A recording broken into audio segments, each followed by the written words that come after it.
Happy Tuesday. Welcome into Send It In, presented by BetMGM here on the BetMGM network. I'm your host, PJ Glass. We got a great show for you guys over the next 30 minutes. We are in full swing, conference tournament week. We got a lot of the big boys getting ready to start. The Big 12 is underway with Oklahoma State and Cincinnati. We also got the ACC kicking off today as well. We're going to preview the ACC tournament coming up a little bit later on in the show. We're also going to look at the Big East at Madison Square Garden. We're also going to talk about the Players' Championship. We're locked in to college basketball right now, NFL free agency, but one of the better golf tournaments on the PGA Tour happening this weekend as well. So we'll do a little Tee It Up Tuesday, look at the Players' Championship. Nick Hennion going to join us later on in the show. We're going to get his thoughts on the players. Also, he's going to give us some bets in Champions League as well, and then we'll wrap up the show with our favorite plays of the day. As always, any questions, any comments, any bets that you guys have for us in any of these college basketball games going on, make sure you hit us up at the BetMGM network. You can watch the show on YouTube, on Twitch, live on X as well. We'd love to hear from you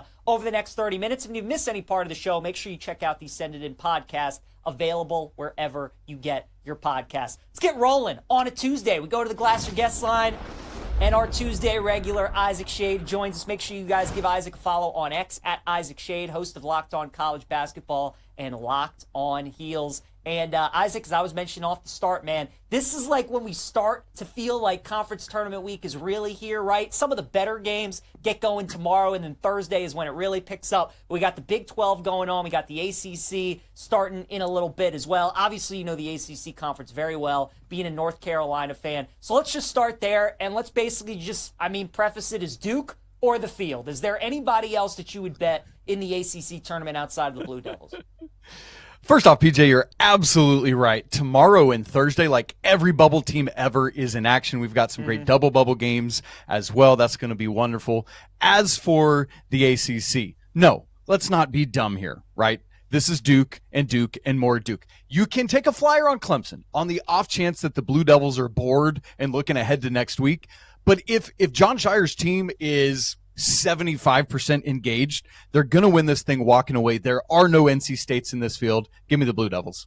Yeah, I kind of agree. That's really the handicap, is Duke's motivation. If they show up, they're going to win the ACC tournament. What about the Big 12? This should be an interesting one. Houston only lost one game in the regular season, but I don't know, Isaac. I just kind of feel like they're going to get tripped up out in Kansas City this week. I think it could open the door for some other teams. Who do you like in the Big 12 tournament? Man, PJ, I have debated this one, I think, more than all of the other power conferences. I've been living with Texas Tech. I really liked that. But literally this morning, I switched back to Houston, and here's why. They got embarrassed, and I mean embarrassed, by Iowa State in the championship game last year. I was sitting there inside the arena for this game, and it was one of those where you just felt like, when's Houston's run coming? When's it's not coming? Okay, wow, Iowa State, holy smokes, Milan Momcilovic is back. It was that kind of thing. And so the other thing is, this Houston team is, I think, severely underrated, and I'll put my hand up as part of that problem. I'm so consumed with Duke and Auburn right now, PJ, that I keep forgetting about Houston, who has 4 losses this entire season by a combined 14 points, 3 of which were in overtime, and 3 of which are to teams that are either going to be 1 or 2 seeds and the others to a tournament team. But that said, Houston does have the more difficult side of the bracket, in my opinion. Should West Virginia make it through, Javon Small is a dude. That's going to be a tough game. And then they got to either deal with Iowa State or a red-hot BYU team in the semifinals. Whereas on the other side, for Texas Tech, I'm less worried about their draw. Baylor doesn't scare me. Kansas doesn't scare me. Arizona doesn't scare me if I am Grant McCasland and the Red Raiders. But I think Houston gets revenge from last year and beats a very chalky, wins a very chalky championship game to actually proclaim that in the second year they have won everything now in the Big 12. Give me the chalk. All right, very good. Yeah, we're going to look at the Big 12 tomorrow on Send It In. We're going to talk about the Big East coming up in a little bit. Isaac, want to get your thoughts. St. John's or another team for you in the Big East? Look, I think Xavier's going to be a trendy pick as the 4 seed for people because they're on one right now, but it's not been exactly a murderer's row outside of Creighton. So don't be fooled by that. I actually think despite a couple struggles from Marquette lately, they actually beat Xavier in the quarterfinals. For me, it's got to be St. John's. And not only because of how well they're playing and RJ Lewis and Zuby Ejiofor and everything else. Folks, let's not overthink this. Where is this played, PJ Glasser? That would be played in New York City, where St. John's plays their home games. At Madison Square Garden. Exactly right. The world's most famous arena. That cannot and should not be overlooked. St. John's is at home. They're going to be comfortable. They're going to do this, and they're going to stamp not only did we knock off UConn in the regular season, but they're going to knock off UConn again. Dan Hurley's going to turn over the keys to Liam McNeely and say, baby, make us go, but it's not going to be enough to overcome Rick Pitino's team.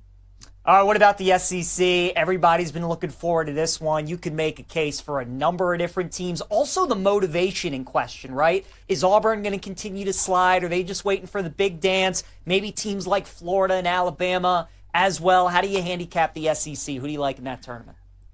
That you said that so well, PJ. I'm with you. Auburn feels like, do you remember Florida in 07 when they were trying to defend that 06 championship? It felt like they walked through most of that year. And then the NCAA tournament, they're like, all right, cool. Now this is what we've been waiting on. Auburn has been so dominant that I really feel like they, maybe since they lost those last 2 regular season games, they want to pick that momentum back up. But for me, it's got to be one of these top 4. I described it to you recently as these top 4 are an offensive line that none of the rest of the SEC is going to be able to break through. I'm actually going to go with Florida. Florida winning this thing, beating Alabama in a crazy semifinal game, and then knocking off Auburn to win this thing and really, really affirm themselves as that 4th number 1 seed. And if anybody else trips up, they might even move up from there. Watch out for Arkansas as a bit of a dark horse. Could they be this year's NC State, winning 5 in a row? Perhaps, but I'm going with the Gators. What about in the Big Ten? Michigan State obviously has been as hot as any team in the country, but I think Maryland's going to be trendy. Illinois could be trendy. We talked about that 8-9 game yesterday between Indiana and Oregon. That maybe could provide a sleeper team. How do you like the Big Ten? What's interesting about both Maryland and Illinois, I'm with you. I like both of them. They got to play, though, in the quarterfinals if we get the chalk as it goes. I really, really like Illinois Sealand, PJ. I think we get an Illinois-Michigan State final in this thing, which would be incredible stuff.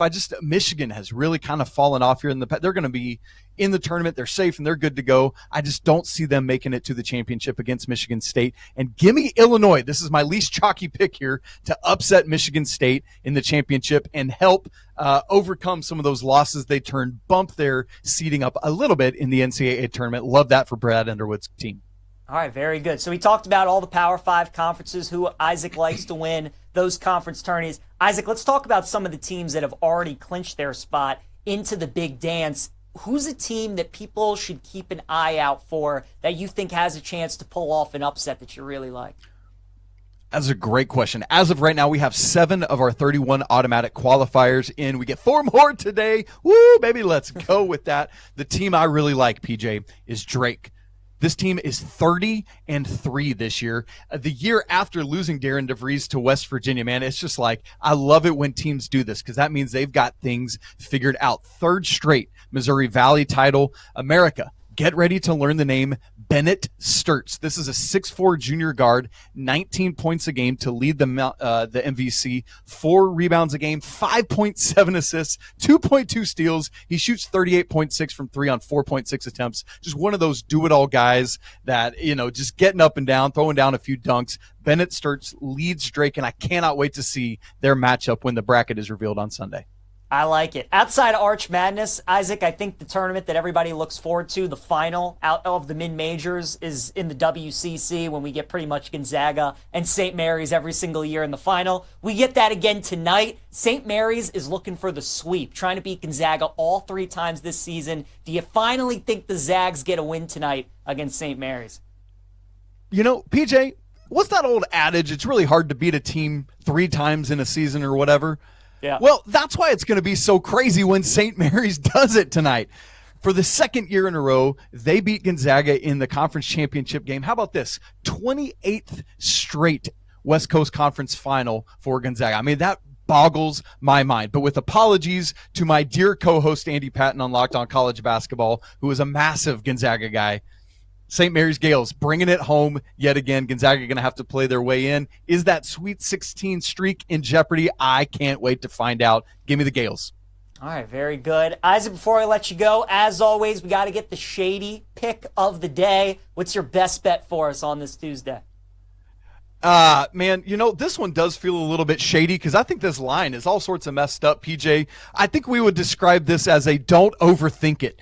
TCU is only a 2.5-point favorite over Colorado. The Buffs are terrible. And look, I hear people out there yelling, Isaac, Colorado literally just beat TCU by 20 to wrap the regular season. What? Come on. Nah, let's not overthink this. TCU, there's the Schade pick of the day. Don't mess this up, everybody. Go find ESPN Plus and let's make it happen. There you go. TCU lay the 2.5 today against Colorado. He's Isaac Schade. Make sure you guys give him a follow on X at Isaac Schade, host of Locked On College Basketball and Locked On Heels, joining us each and every Tuesday. Isaac, thank you as always, sir. Can't wait for next week when we finally have that bracket in our hands. It's going to be awesome. It's going to be electric, man. Have a good one, PJ. Yes, sir. All right, we'll see you next week. Guys, let's continue rolling on here on Send It In. Any questions about any of the conference tournaments, but especially in the ACC or in the Big East, let us know. Make sure you hit us up at the BetMGM Network. Any teams you're thinking about maybe taking a flyer on, any bets you have in any ACC games today or any Big East games coming up tomorrow. There are already lines out on BetMGM for some of those Big East games tomorrow. Make sure you let us know. Let's start with the ACC, though, right? Duke's minus 325. And as Isaac was saying, I completely agree with him. It's a tough conference tournament to handicap because it really just depends on what kind of Duke shows up. If Duke is motivated and they're going to Greensboro to make a statement and continue playing at the level that they're playing at, Duke's not only going to win this tournament, they're going to win every game by double digits. Now, if Duke is kind of walking through the motions, they're just kind of thinking about next week already, they know they're going to be a number one seed, that opens up the ACC tournament for some of these other teams. And I agree with Isaac. If there was another team that I would look at, it would be Clemson. They're on the bottom half of the bracket. They're likely going to get SMU in the quarterfinals, which could be a tricky game. I think Clemson gets past that. Then you're looking at probably Clemson and Louisville in the semifinals. I would really like Clemson in that matchup on a neutral floor. And then if it is Duke and Clemson in the final, maybe somehow, some way, Wake Forest or UNC trips up Duke and they face one of those other teams. Clemson's dropped from 7-1 to plus 550 on BetMGM, so I think a lot of people are having the same idea. If you're not betting Duke, Clemson would probably be the team to look at. Ultimately, I'm staying away from betting the future in the ACC because it just really depends on Duke and what kind of team that we get. So if you want to get involved with Duke, maybe the way to do it is to just hope that in one of these games they struggle in the first half and that you can live bet them. You can get them at a smaller 2.5, 3.5 point spread. Maybe you'll even get them plus money at a certain point to win the game. But there is a reason why they are this heavy of a favorite. They are number 2 on offense and number 4 on defense, according to Ken Pom. So if the Blue Devils show up, this is their conference tournament to lose. As for some of the games that we have today that I think are some good spots to bet. 3 games today, Notre Dame and Pitt on the 12-13 matchup. No play for me in that game. Then we have Virginia Tech and California. And my angle on this game is looking at the first half. So obviously, one of the big stories in college basketball this year, when you're talking about the ACC and the Big Ten especially, is these teams that have come from the Pac-12 and are on the West Coast that have to play in the Central and in the Eastern time zones, right? So in the ACC, you're talking about Cal, and you're talking about Stanford, Big Ten, Washington, Oregon, USC, UCLA, all the travel that these teams had to deal with throughout the regular season. Obviously, when we get into conference tournament time, these teams know that they're playing in the same city and they're playing in the same arena every single day. So you're adjusted a little bit better to the time change and the weather and all these certain things. However, the first game, I think, could be the trickiest for these West Coast schools. And I'm looking at Cal, who's playing a 1:30 p.m. local time game on a Tuesday against a Virginia Tech team they're favored against. Virginia Tech couple weeks ago went on the road at Berkeley and beat them outright. I like Virginia Tech in the first half, plus 1.5. I'm expecting Cal to get off to a little bit of a sluggish start. I think under 65.5 first half spread could be a play as well. The handicap for me is Cal playing their first game, flying across the country, early local tip. and I could see them struggling a little bit with Virginia Tech. So looking at the Hokies first half spread plus 1.5, or looking at the first half over 65.5. I think both good looks in that game. And then in the other game, Florida State and Syracuse, Leonard Hamilton's last ACC tournament as Florida State's head coach. I think they at least win one game for him. So that Gonzaga-St. Mary's is the game of the day. I like Gonzaga on the money line. I think parlaying Gonzaga with Florida State is a good look today. You can get about plus 150 if you parlay those teams together. So I don't want to lay the 3.5 with Florida State because I think it'll be a close game, but I do like them to win. I like Gonzaga to win as well. So FSU Gonzaga money line parlay plus 150. Couple of looks for you today in the ACC tournament. As for the Big East tournament, as we dive into that here on Send It In, obviously, St. John's is the heavy favorite. They were the number 1 seed. They won the Big East regular season title. And as Isaac mentioned, this tournament is played at MSG, and St. John's is going to have a great home crowd, and they get to play at home every single game. Now, UConn has always played well at MSG. They played really well there under Dan Hurley. They won the Big East tournament last year. UConn is the 5th team that I would bet, though, at the current odds. They're plus 350. They have the second shortest odds behind St. John's. I would not touch UConn before I would bet some of these other teams. UConn still really struggles on defense, and they're going to have a difficult path if they want to make it all the way to the finals and win the Big East tournament. So they're going to get the winner of Villanova and Seton Hall, which is likely going to be Villanova. I think they win that game, but then they're probably looking at getting Creighton in the semis, and I think Creighton takes down UConn, so I do like Creighton to advance to the semifinals. As Isaac was talking about, the real interesting game, and I think the teams that a lot of people will pick outside of St. John's is going to be the winner of Marquette and Xavier. Xavier is not only one of the hottest teams in the Big East, they're one of the hottest teams in college basketball. They're playing really well offensively right now, and Marquette has not beaten an NCAA tournament team since January 3rd. It's been over 2 months since Marquette has been a team that's going to be in the tournament. So they've really struggled. Right now, BetMGM, the early line for that game is looking like it's going to be Marquette 2.5. I can already tell you guys I'm probably going to be on Marquette tomorrow on the money line because that, to me, is just a classic buy low, sell high. Xavier is riding hot right now. Everybody's going to love them. Marquette is struggling, and Marquette's favored in the game, so everybody's going to love Xavier tomorrow. I think Marquette's going to win that game, so I like Marquette taking on St. John's in the semis, and I think Marquette's got a chance to pull off the upset.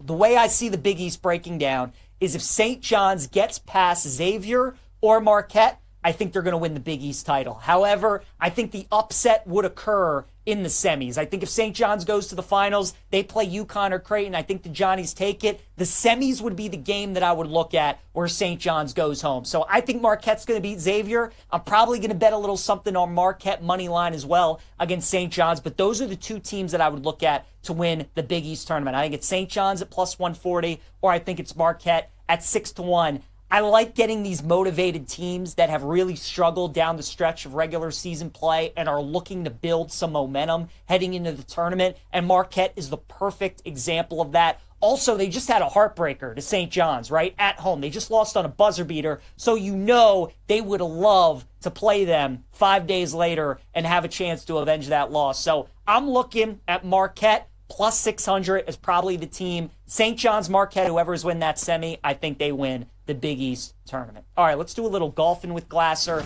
So much college hoops going on. You guys know I love my college hoops, but I also love my golf as well. And we got the 5th major out in Jacksonville this week for the Players Championship.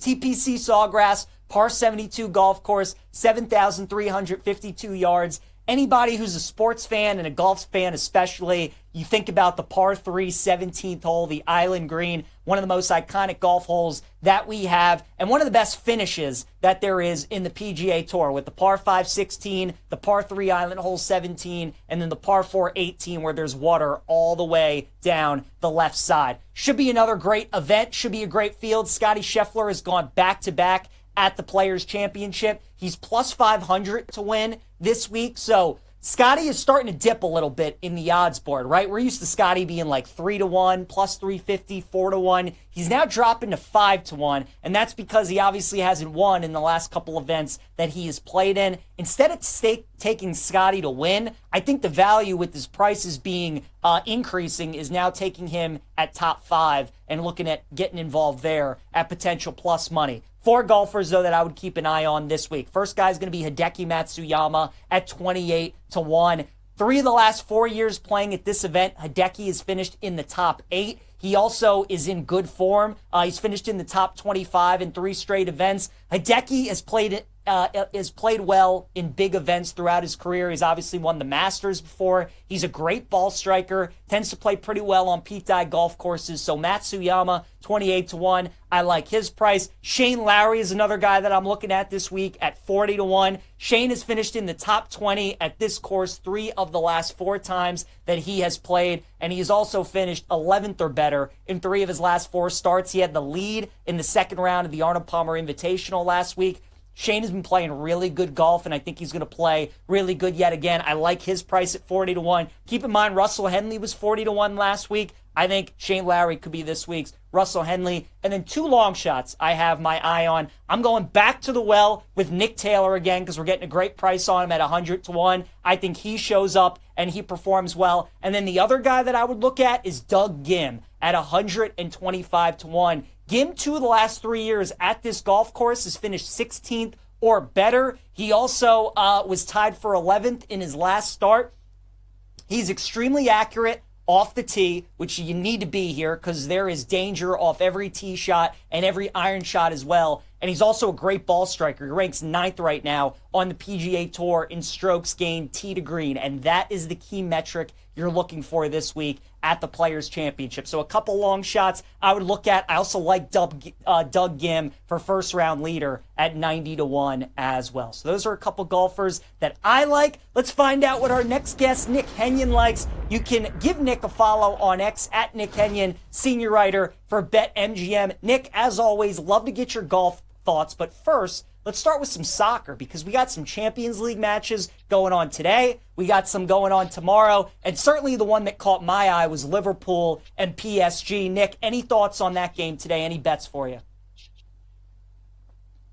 A really tricky match to handicap because historically, if you look at these Champions League round of 16 matches, you rarely see variance from the team that wins the first leg to the second leg. Generally speaking, the same team has success in both.